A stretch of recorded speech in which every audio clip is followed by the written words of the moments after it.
देश में राज्यसभा चुनाव में ही खेला हो जाएगा। समाजवादी पार्टी की टिकड़ी को रोकने के लिए बीजेपी ने कैसे 8 की बिसात बिछाई। 24 के लोकसभा चुनाव से पहले राज्यसभा चुनाव की लड़ाई दिलचस्प मोड़ पर आ गई है। अब तक माना जा रहा था कि बीजेपी के 7 और समाजवादी पार्टी के 3 उम्मीदवारों की जीत में कोई टक्कर नहीं है, मगर बीजेपी ने 8वां कैंडिडेट उतारकर समाजवादी पार्टी की टेंशन बढ़ा दी और इस सरगर्मी में एक बार फिर राजा भैया की भूमिका बढ़ गई है, जिन्हें बीजेपी और समाजवादी पार्टी दोनों अपने अपने पाले में रखना चाहते हैं।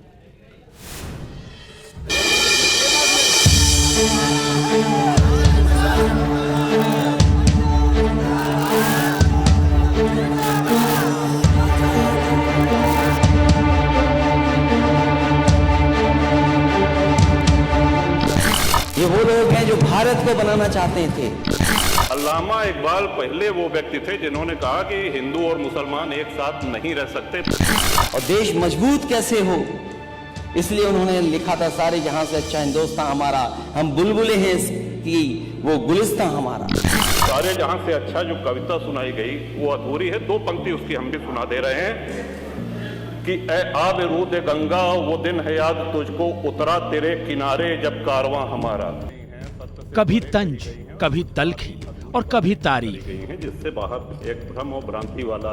यूपी विधानसभा में ऐसे कई मौके आए जब रघुराज प्रताप सिंह उर्फ राजा भैया और समाजवादी पार्टी के सुप्रीमो अखिलेश यादव आमने सामने आए। कई दिनों से हम देख रहे हैं कि माहौल बिगाड़ने का प्रयास हो रहा है।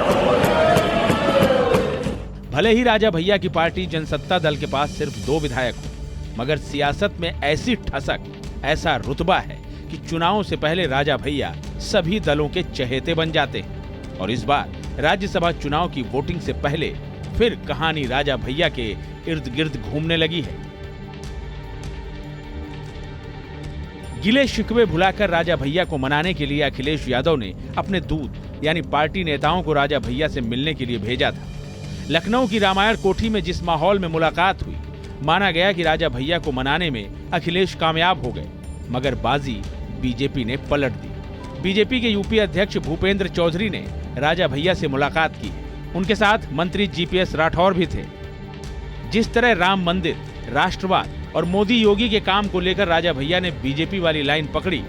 आदि शंकराचार्य के बाद अगर कोई सनातन उत्थान का और हिंदू उत्थान का कार्य कर रहा है तो श्रीमान नरेंद्र मोदी। ऐसे में बीजेपी को नए साथी मिलने के संकेत मिलने लगे। तो क्या किंग मेकर बनेंगे राजा भैया? इन सवालों को बल न मिलता अगर 10 सीटों वाले राज्यसभा चुनाव में 11वीं सीट का पेंच न फंसता। पहले चरण में बीजेपी ने 7 और समाजवादी पार्टी ने 3 उम्मीदवार उतारे, तब कोई पेंच नहीं था। मगर जैसे ही बीजेपी ने संजय सेठ के रूप में 8वें प्रत्याशी का नाम अनाउंस किया, धड़कनें समाजवादी पार्टी की बढ़ गईं। अगर बीजेपी 8 सीटें जीतने में कामयाब हो जाती है तो फिर समाजवादी पार्टी के 3 में सिर्फ 2 कैंडिडेट ही राज्यसभा पहुंच पाएंगे। इसी कड़ी में बीजेपी अपने कदम आगे बढ़ा रही है। अब इसमें देखना पड़ेगा कि कमजोर कड़ी कौन है। तो कमजोर कड़ी हम मान ले बीजेपी का 8वां और समाजवादी पार्टी का तीसरे में कौन हो सकता है। तो जब पीडीए की डिबेट शुरू हो गई तो मुझे ऐसा लगता है कि जया बच्चन सेफ हैं, रामजी लाल सुमन बहुत सेफ हैं। दिक्कत हो सकती है तो आलोक रंजन जी के लिए हो सकती है।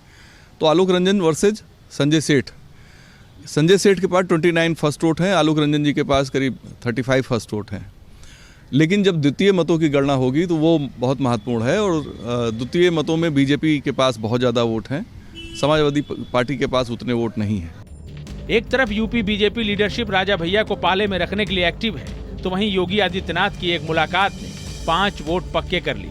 ओपी राजभर योगी आदित्यनाथ से मिले और राज्यसभा चुनाव में समर्थन का ऐलान कर दिया।